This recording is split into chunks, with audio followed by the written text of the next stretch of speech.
In the high-voltage neon pulse of the digital city, every heartbeat is a countdown to a life-changing revelation. We bring you the electric reality of survival and the hidden stories that only emerge when the sun goes down. Subscribe today and keep your finger on the pulse of the night. The night my son introduced me as the hired help at his own promotion dinner, I didn't say a word. I just smiled, set my napkin on the table, and waited. Because I had learned something in 63 years of living that my son had not yet figured out. Patience is the sharpest weapon a quiet man can carry. But I'm getting ahead of myself. Let me take you back to where this story really begins. My name is Harold. Harold Eugene McAllister. I turned 63 last March, and I celebrated that birthday alone in a booth at a diner on Route 9 Inches, Binghamton, New York, eating a slice of apple pie and drinking black coffee, while the waitress, a young woman who couldn't have been more than 22, told me I reminded her of her grandfather.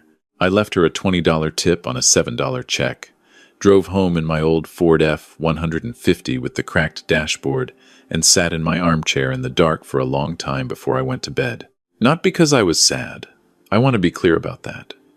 I wasn't sad. I was thinking. I do a lot of thinking in the dark. My late wife, Patricia, used to say I was the only man she ever knew who could sit in a completely dark room and look completely at peace. She said it like it was a compliment. I took it as one. Patricia passed 6 years ago, ovarian cancer, 14 months from diagnosis to the end. I held her hand every single day of those 14 months, even when she didn't know I was there anymore. Even on the days when the morphine had taken her so far away that she would look right through me like I was made of glass. I held her hand because that is what you do. You stay, you show up, you don't leave. I wish I could say I taught my son that lesson. I tried. God knows I tried. My son's name is Derek Allen McAllister. He's 34 years old, 6 feet 1 inch tall, and he has his mother's dark eyes and my stubborn jaw. When he was 7 years old, he used to crawl into my lap during thunderstorms and press his face against my chest, and I would tell him that thunder was just the sky clearing its throat, and he would laugh and relax, and within 10 minutes, he'd be asleep. I used to sit there long after the storm passed, long after he was deeply asleep, just because I didn't want to disturb him, because there is no better feeling in the world than being the safe place for someone you love. That little boy, that 7-year-old who was afraid of thunder, became a man I barely recognize. I don't say that with anger. I say it with a particular kind of sadness that only parents understand. The sadness that has no name. The kind that sits quietly in your chest for years and years and never quite goes away. Let me tell you about the years between the thunderstorms and the promotion dinner, because those years are the whole story. When Derek was 9, Patricia and I were living in a 2-bedroom apartment on the east side of Binghamton. I was working as an electrician for a commercial contractor, 12, sometimes 14 hours a day on construction sites. Patricia worked part-time at the school library, so she could be home when Derek got off the bus. We weren't poor, but we weren't comfortable either. Every month was a careful calculation. Groceries against utilities, against rent, against whatever shoes Derek had outgrown that month. Because that boy grew so fast, Patricia used to joke that she could hear it happening. I took a second job driving a delivery truck on weekends. Early mornings, 5 to noon on Saturdays and Sundays, loading boxes and driving routes through the empty streets while the rest of the town was still asleep. I did that for 4 years. 4 years of never sleeping past 4:30 in the morning, never taking a full weekend off, never once complaining about it to my son because I did not want him to grow up feeling like a burden. He was never a burden. He was the reason. When Derek was 13, I was offered a foreman position at the company. It came with a raise, but it also came with the expectation that I'd be on call, essentially, all the time. I took it because the raise meant we could move. We bought a small house in a neighborhood called Riverside Terrace, 3 bedrooms, a yard, a garage. Patricia cried when we signed the papers, not dramatic crying, just quiet, tears running down her face while she held the pen. I pretended not to notice because I knew she wouldn't want me to. Derek grew up in that house. He had his own room, a yard to play in, a neighborhood with kids his age. He played baseball through middle school, switched to track in high school, ran the 400-meter, made varsity his junior year. I went to every meet I could get to, I missed 3 and 4 years once because of a work emergency I genuinely couldn't get out of, and twice I can no longer remember the reasons for, and that bothers me to this day. He was a good student, not brilliant, but disciplined. He worked hard, which I respected. When it came time for college, he wanted to go to Syracuse University. It was a good school, a real school, and it wasn't cheap. Patricia and I had been putting money into a savings account for Derek's education since he was born, literally since he was born.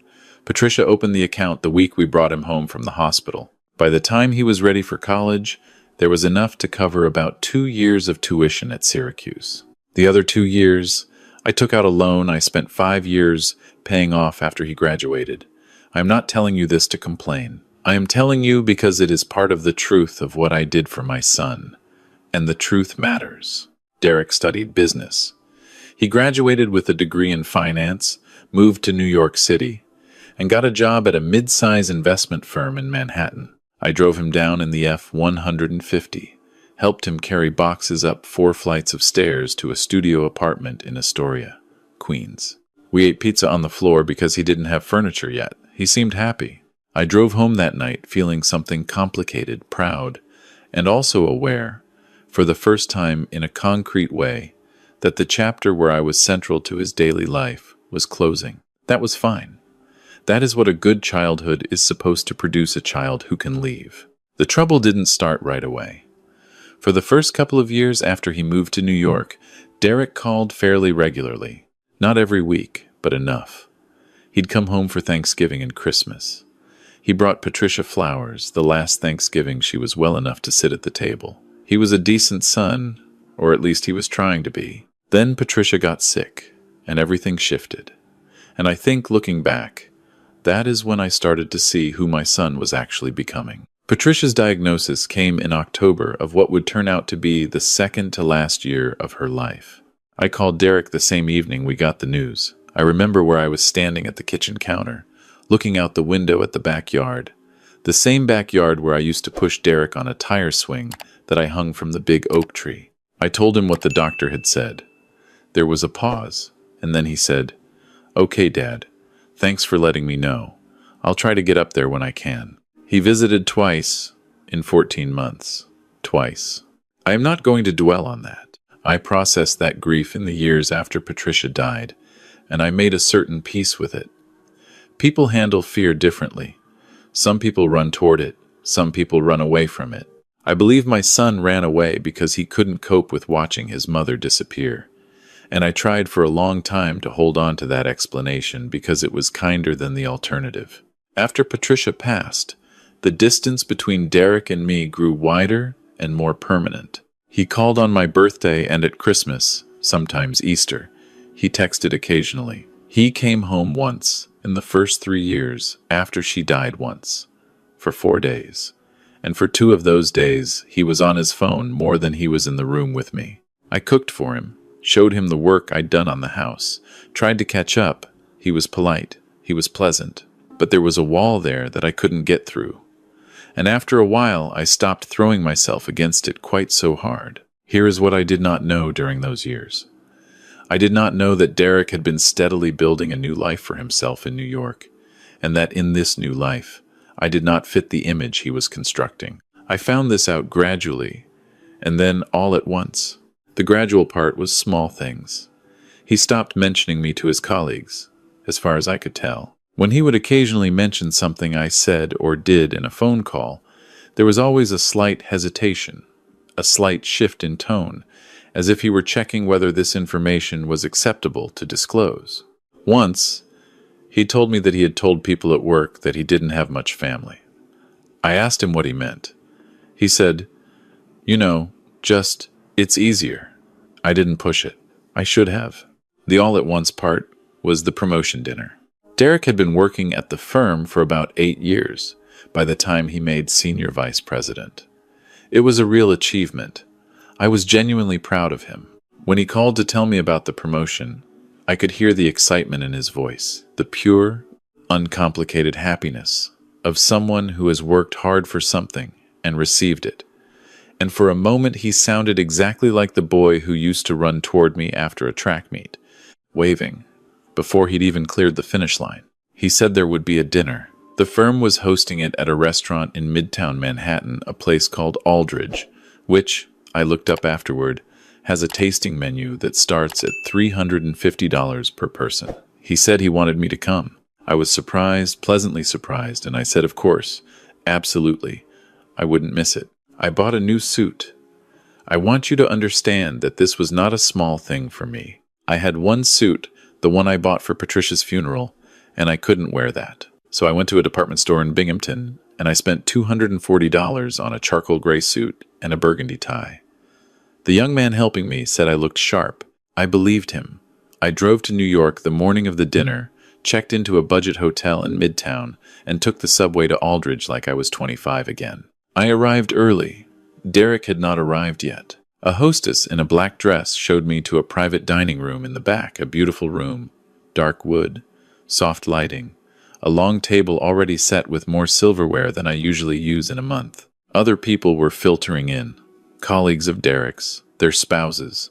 A few people I assumed were management. They were polished, well-dressed, easy in the kind of way that people are easy when they are accustomed to rooms like that one. I found a spot to stand near the windows, and I waited. Derek arrived about 15 minutes before the dinner was scheduled to start.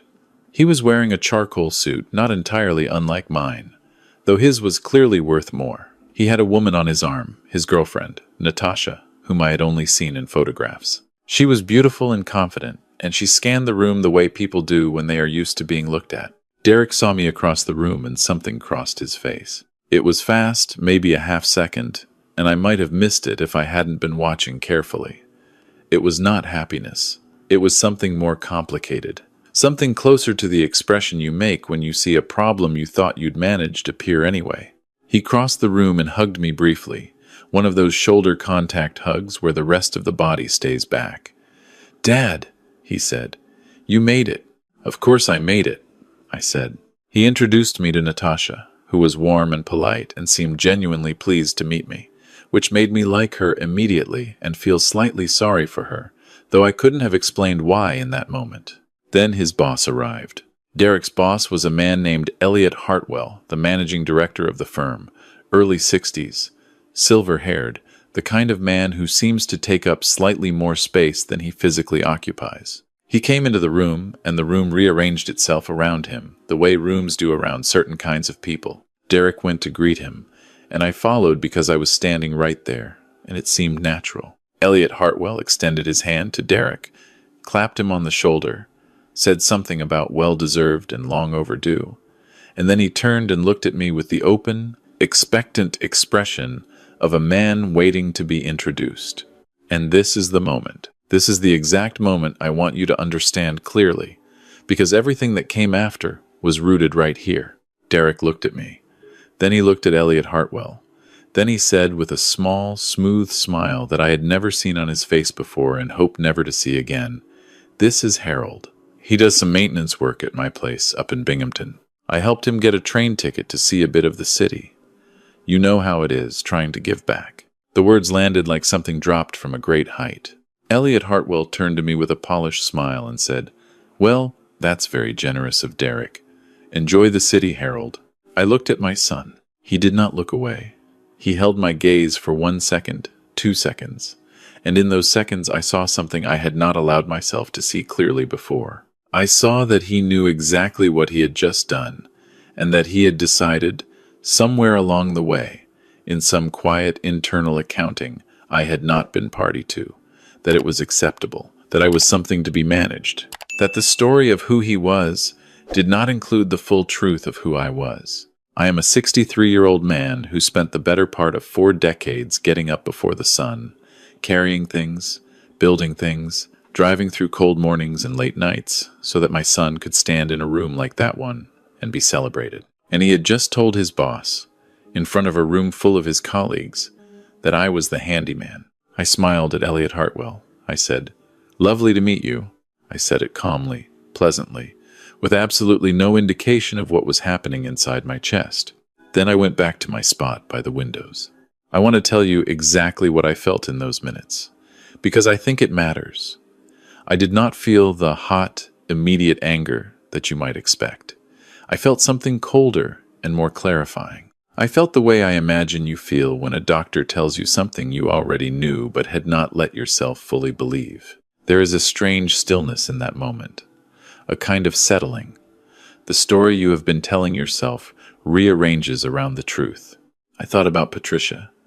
I thought about the savings account she opened the week we brought Derek home from the hospital. I thought about 4 years of Saturday and Sunday mornings, 5 to noon, loading boxes in the dark. I thought about the college loan I paid off in 5 years. I thought about the tire swing in the backyard. I thought about the thunderstorms. I thought about all of it very quietly while people around me talked and laughed and moved through the room with glasses of wine in their hands, and I made a decision. I stayed for dinner. I want to be clear about why. I did not stay because I was weak or because I was hoping Derek would apologize or because I didn't know what I wanted to do. I stayed because I am a methodical man, and I needed to see the thing completely before I acted. I needed to make sure I was seeing it correctly. I needed to sit with it across a table from my son for 2 hours and look at it clearly. So I sat down when dinner was called, and I found my place card. They had my name on a place card, which struck me as slightly absurd, and I sat at the far end of the table from Elliot Hartwell, and I ate my dinner. The food was extraordinary, genuinely. I had the beef tenderloin. I remember it clearly because I thought, as I ate it, that it was probably the finest thing I would ever eat in a restaurant, and I tried to appreciate it fully, the way you appreciate something beautiful when you know you won't see it again. Derek sat in the middle of the table, in the place of honor, and he talked and laughed and was charming and at ease in the way that he was clearly always at ease in rooms like that one now. He looked down the table at me twice during dinner. The first time, I smiled neutrally. The second time, I had already taken out my phone under the table. I was not texting. I was doing something more deliberate than that. There is a property management account that I set up several years ago when Derek moved to New York. The background to this requires a small explanation. 4 years after Patricia died, I decided to start thinking seriously about what I wanted the rest of my life to look like. I still owned the house in Binghamton. I also, through a combination of savings and a small inheritance from my own father, had purchased a second property, a 2-family rental, in a town called Cortland, about 40 minutes from Binghamton. I had been renting both units for 3 years and managing the properties myself. 2 years ago, Derek had gone through a difficult stretch financially. He had made some poor investment decisions, ironic, given his profession, but not uncommon, I understand, for people who spend all day advising others, and he had come to me, for the first time in many years, with genuine need. He asked if I could help. I said yes. I told him he could move into the lower unit of the Cortland rental, rent-free, for up to a year, to get back on his feet. The existing tenants were leaving that month anyway. I said the only thing I asked was that he keep the place clean and let me know if anything needed maintenance, and that he understood it was temporary. He thanked me. He moved in. He stayed. That was 22 months ago. He had been living in that apartment, rent-free, for 22 months. The market rent for that unit was $1,200 a month. 22 months was $26,400 in housing that I had provided to my son because he needed help. He had not mentioned moving out. There is also a second piece of context that matters here. 3 months before the promotion dinner, Derek had called me with good news about a new apartment he wanted to rent in Brooklyn. A 1-bedroom in a neighborhood called Cobble Hill. It was a beautiful apartment, he said, close to the office and to Natasha. He was excited. The problem was the security deposit and first and last month's rent. He needed it up front, and he was waiting on a bonus. He asked if I could bridge the gap temporarily. I said yes. The amount was $4,800. I transferred it from my account to his the next day. He said he'd pay me back when the bonus came through. The bonus, as far as I knew, had come through 6 weeks before the promotion dinner. He had not mentioned the repayment. So as I sat at the far end of that table in Aldridge, eating my beef tenderloin, I did the math that my son apparently believed I was either too simple or too sentimental to do. I thought about the Cortland apartment. I thought about the $4,800. I thought about $240 for a suit I bought to come celebrate a man who introduced me as his handyman. I took out my phone under the table. I opened the property management app that I used to handle the Cortland rental. I had been carrying a formal lease agreement for the Cortland unit in my head for a long time. The kind of thing I'd talked myself out of drawing up because Derek was my son, and it felt cold and contractual. I had been carrying that lease in my head and telling myself I didn't need to formalize it. I opened the app and I drafted a message not to Derek, not yet, to the tenants who had been asking about the lower unit at Cortland for the past 3 months. A couple, young, teachers, who had been renting the upper unit from me for 2 years and had wanted to move to the larger, lower unit. I had told them it wasn't available. I had been telling them that for 22 months. I sent them a message letting them know the lower unit would be available in 30 days and asking if they were still interested. Then I composed a second message. This one I did not send immediately. I opened my bank's application and I looked at the $4,800 transfer I had made to Derek 3 months ago, the one he had not repaid. I looked at the transfer. I looked at the date. I thought about the bonus that had come through 6 weeks ago. I put my phone away and I finished my dinner. After the formal dinner, there was a period of drinks and mingling. I stood near the bar with a glass of water, and I watched my son work the room, the handshakes, the easy laughter, the confident manner of a man who had made himself into something. I tried to find something to hold on to in that. I tried to find the part of the picture that I could be proud of, separate from the rest of it. I found it, a little. He had worked hard. The achievement was real. That was true regardless of everything else.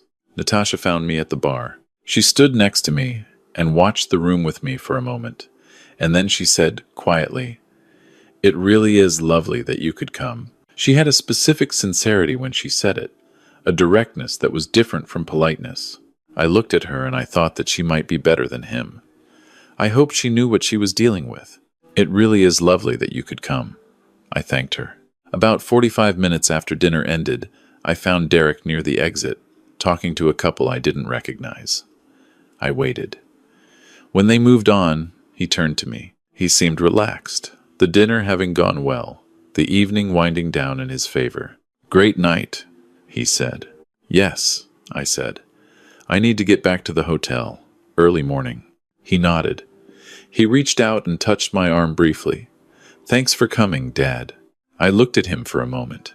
I said, "I need to tell you something before I go." The tone of my voice changed, just slightly, and I saw him register it. A small shift in his posture. "I've been in touch with the Hendrys, the tenants upstairs at Cortland. They've wanted the lower unit for a long time. I told them they can have it. You'll have 30 days from tomorrow." The relaxation left his face. "I've also had a note drafted to you about the $4,800. I'll send it tomorrow. 30 days on that as well, which should be more than enough, given that the bonus has been in your account since February." He stared at me. The room was still moving around us, people talking, glasses clinking, the ambient sound of a successful evening. "Dad, tonight was a success," I said, and I meant it, and I kept my voice level and kind because I was not interested in a scene and because I am not a cruel man, whatever my son seemed to believe. "I'm proud of what you've built, truly, but I think we both know that some things need to be restructured. Can we talk about this?" "We can absolutely talk about it," I said. "Call me this week. I'll be home." I patted him once on the shoulder. "Take care of Natasha. She seems like a good woman." Then I got my coat from the hostess and I walked out of Aldridge into the Midtown Manhattan night. It was cold. One of those clear November nights in New York, when the cold has a sharp, clean edge to it, and the city looks like something out of a painting. I stood on the sidewalk for a moment and breathed it in. I thought about Patricia. I thought about how she would have handled the evening. I think she would have cried in the car on the way home. I think she would have been angrier than me, initially, and then she would have made tea and sat at the kitchen table and said, "So, what do we do?" Because that was always Patricia. Not what did he do to us, but what do we do now? I started walking toward the subway. Derek called the next morning at 7:43.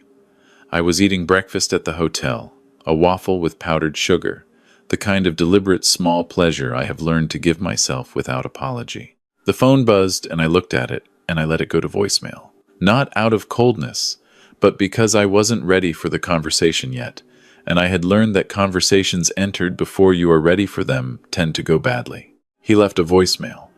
I listened to it while I finished my waffle. He sounded not quite panicked, but shaken.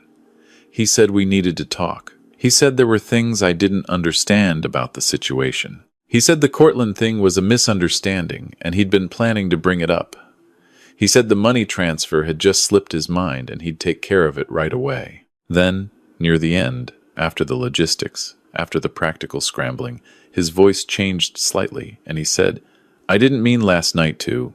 And then he stopped, and there was a silence on the voicemail that went on for maybe 5 seconds, which is a long time in a voicemail silence. And then he said, "Just call me back, Dad." I sat with that for a while. I drove back to Binghamton with the windows cracked and the radio off. I called him back that evening, sitting in my armchair in the house that I bought when he was 13, in the room where Patricia used to do her crossword puzzles, looking at the backyard where the oak tree still stands, though the tire swing has been gone for 25 years. The conversation was long, longer than I expected. It was difficult in the way that honest conversations with people you love are difficult when they have been avoided for a long time. There is a backlog of truth that has to be moved through, and it is heavy. He said things that I did not expect him to say.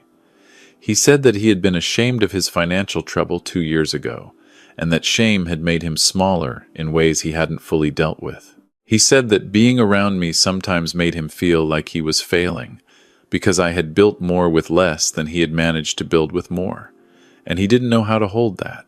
He said the introduction to Elliot Hartwell, the Handyman thing, was wrong, and he knew it was wrong when he said it, and that he had been telling himself for months that he needed to call me, and he hadn't. I listened to all of it. I want to tell you what I felt while he talked. I did not feel vindicated. I did not feel the particular satisfaction that people describe when someone finally admits what they have done. What I felt was something more like grief, the old, nameless kind. The kind that means you love someone, and the loving is hard. I told him that I had not come to New York to humiliate him. I told him that the business with the apartment and the money was not punishment. It was simply a correction of an arrangement that had gone on past its purpose. I told him that a father paying for a son's life indefinitely is not love. It is the opposite of love, because it denies the son the dignity of standing on his own. Then I told him the other thing, the harder thing. I told him that what he had done in that room, the way he had looked at me and made his choice, right there, in real time, was something that would take a while to move through. I told him that I was not ending our relationship. I was 63 years old, and he was my son, and that was not something I was capable of ending, nor would I want to. But I told him that things needed to change between us. Real things, structural things, not just apologies. He was quiet for a while. Then he said, "What does that look like?" And that was the question, wasn't it? That was the whole question. I told him I didn't know exactly. I told him we'd figure it out. I told him to start with calling more than twice a year. I told him to start with coming up to Binghamton sometime in the next month and sitting across from me at the kitchen table. I told him to start with small things and let the larger things follow. He said he would. I don't know yet whether he will. As I sit here and tell you this story, it has been about 3 weeks since that phone call. Derek has called twice. Both times were real calls, not birthday check-ins, not logistics, just calls. He asked about the house. He asked about the Hendrys. He asked how I was sleeping. I told him I was sleeping fine, which is true. I told him I'd started walking in the mornings again, down by the river, which is something I'd stopped doing for reasons I couldn't entirely explain, and started again after that drive back from New York. He said that sounded good. I said it was. The $4,800 came through the following Monday. I put it back in the savings account. The Hendrys are moving into the lower unit at the end of the month. They sent me a card, actual paper card, through the mail, which I thought was a nice touch. I have been thinking, in these last few weeks, about what I want to say to you, whoever you are, wherever you are, whatever version of this story you recognize from your own life, because I suspect you recognize some version of it. I think most of us do. I want to say this. The point of what I did was not revenge. I know it might look like that from the outside, and I understand why. But it wasn't. The point was simply that I refused to disappear. I refused to be the background of my own life, the silent infrastructure that powers someone else's story without credit or acknowledgement. A man, any person, can absorb a great deal, can be patient, can give, can forgive, can carry things quietly without complaint. That patience is not weakness. But there is a difference between patience and erasure. And when the person you have given most of yourself to looks you in the eye and decides in real time that you are not worth the truth, that is not a moment to absorb quietly. That is a moment to be present for. I am 63 years old. I have driven a lot of early morning delivery routes and paid a lot of loans and held a lot of hands in the dark. I have earned my place in every room I have ever walked into, including that one on the 43rd floor in Midtown Manhattan. My name is Harold Eugene McAllister, and I am nobody's handyman. If you're still watching, I want you to know that I see you. Whatever brought you to this story, whatever you recognize in it, I see you. You don't have to make yourself smaller to fit into someone else's picture. You have the right to take up the space you have earned. Take care of yourself. And if you found something in this story worth keeping, you know where to find us. We'll be here,